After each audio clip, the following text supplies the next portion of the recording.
আরে এই তো আনন্দী, আমি তো তোমাকেই খুঁজছিলাম। কিছু বলবে আনন্দী? আমাকে ডাকছিলে নাকি? কি হয়েছে আনন্দী, কিছু বলছো না? আরে বলবে কি করে, ও তো আমাদেরকে একসাথে দেখে একেবারে থমকে গেছে। হ্যাঁ মানে এই আপনার সাথে আমি কথা বলছি, আপনার কাঁধে আমি হাত দিয়ে আছি, এটা দেখেও একেবারে ভ্যাবাচা খেয়ে গেছে। কি কি তাই না আনন্দী?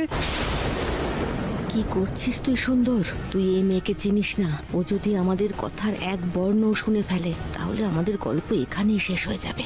তার মানে থমকে যাওয়ার মতো যে কিছু একটা হয়েছে সেটা নিশ্চয়ই আপনারাও বুঝতে পারছেন। পুলিশের জেরার থেকে এই মেয়ের কথার ধার বেশি। না আসলে কি জানো তো, মানে আমি না তোমাকেই খুঁজতে এসেছিলাম, একটা খুব জরুরি দরকার। তো তারপরে এখানে এসে দেখলাম বাড়ির সামনে এত পুলিশ, এত মিডিয়া, আমি কি করবো বুঝতে না পেরে সাইডে চলে গেলাম। সাইডে গিয়ে দেখছি উনি একেবারে কেঁদে কেটে একসা ঘেমে নিয়ে যাচ্ছে, তাই অবস্থা।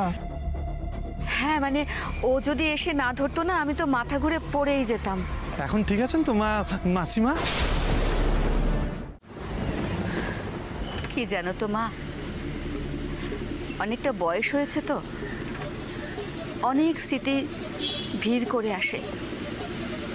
আজকে যখন সুপায়নকে পুলিশ টানতে টানতে নিয়ে যাচ্ছিল, তখন না আমার অন্য আর একজন মানুষের কথা মনে পড়ছিল। সেই মানুষটা খুব সৎ ছিল, নিষ্ঠাবান ছিল, নিরাপরাধ ছিল, কিন্তু সেই মানুষটাকেও পুলিশ টানতে টানতে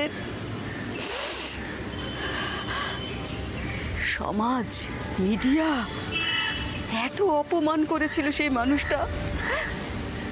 মানুষটা সুইসাইড করতে বাধ্য হয়েছিল। একটা নির্দোষ লোক তার অকালে প্রাণটা দিয়ে দিল। মাসিমা, আমার না মনে হয় আমি ব্যাপারটা ধরতে পেরেছি। আপনাকে না কটা কথা বলবো, হ্যাঁ মানে কড়াভাবেই বলবো। অবশ্য কথাগুলো বলতে আপনিই আমাকে বাধ্য করেছেন। তো তুমি তো না একটু দেখো না ওর মেয়েটা কি হলো। ওটা আগে কখনো এরকম হয়নি। ও আন্টিকা, মা গো চোখ খোল মা। ও মা, আমরা সবাই আছি তো, আন্টির কিচ্ছু হবে না। কিচ্ছু হবে না মানে বললেই হলো? কোন স্ত্রী সহ্য করতে পারে এটা? তার স্বামীকে পুলিশে টানতে টানতে ধরে নিয়ে চলে গেল, চোখের সামনে মেয়েটা দেখলো না, মনে তো একটা চাপ পড়ে। আন্টিকা ওঠো তো মা। মা তুই চোখ গোল মা, একবার তাকা। ও আন্টিকা ওঠো ওঠো ওঠো মা, ওঠো তো ওঠো। উনি একটু বেশি কথা বলছেন না? হ্যাঁ শোনোনি, মায়ের চেয়ে মাসির দরদ বেশি। ওঠো, তোমার বরের কিচ্ছু হবে না মা। এই তো আমার মেয়ে চোখ খুলেছে।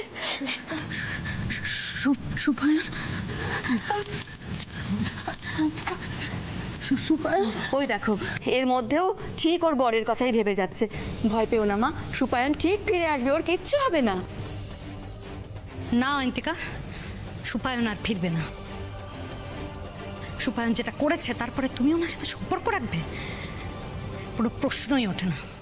রুটিন হচ্ছে রুটিন, কোথায় রুটিন? আজকে সব ছেড়ে দেবো, পড়াশোনা বাদ দিয়ে সব হচ্ছে। রুটিন বানিয়েছে, দরকার নেই পড়াশোনা। কোথায় রেখেছে রুটিনটা? রুটিন আজকে ছিঁড়েই ফেলে দেবো, কোনো দরকার নেই এসব পড়াশোনা। রুটিনটা কোথায়? এক্ষুনি দিন আমাকে রুটিনটা দিন। কেন স্যার, রুটিনে কি হবে বলুন? কি হবে মানে আমি ছিঁড়ে ফেলে দেবো রুটিনটা, কোনো দরকার নেই। আর তার বদলে একটা অন্য রুটিন বানিয়ে দেবো, সেখানে আপনি কখন আড্ডা মারবেন, কখন নাচ করবেন, কখন গান করবেন, কখন বন্ধুদের সঙ্গে পার্কে ঘুরে বেড়াবেন, সব লিখে দেবো। কোথায়? স্যার প্লিজ আপনি একটু শান্ত হন, আপনি আমার দিকে তাকান। কি শান্ত হবো? ইয়ার কি হচ্ছে? হ্যাঁ আমারই ভুল, আমি ভরসা করেছিলাম আপনার অ্যাম্বিশনকে, ভুল আমার।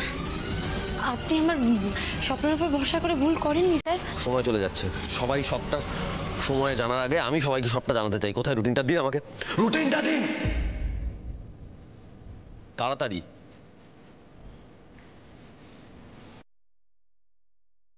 না নন্দী, আজকে আর স্যারকে আটকানো যাবে না, সত্যিটা ওনাকে বলতেই হবে।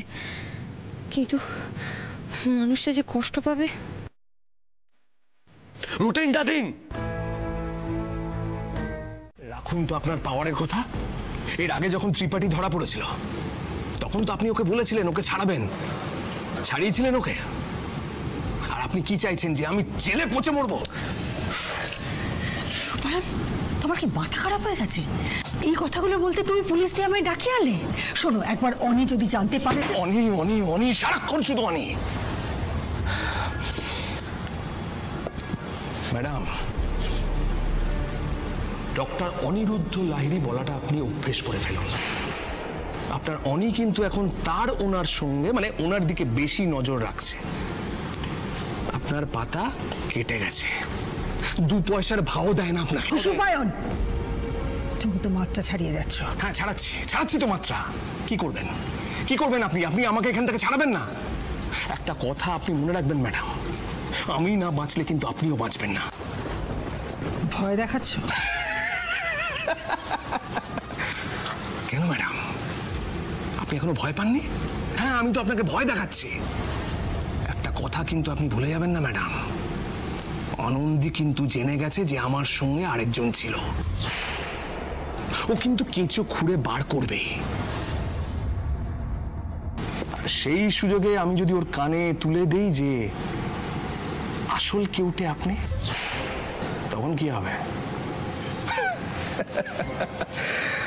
ম্যাডাম, আপনার হাতে 7 দিন সময় আছে। 7 দিন। আরে সুপায়ন, মাথা ঠান্ডা করো, রিল্যাক্স। আমি বলছি তো, আমি দেখছি। যা দেখার তাড়াতাড়ি দেখুন। 7 দিনের মধ্যে কিন্তু আমাকে এখান থেকে বেরোতে হবে। মনে রাখবেন, 7 দিন। আর হ্যাঁ ম্যাডাম, এটা একটু খেয়াল রাখবেন যে আমি এই জেলের ভেতরে যেন ভিআইপি ট্রিটমেন্ট পাই। ওকে?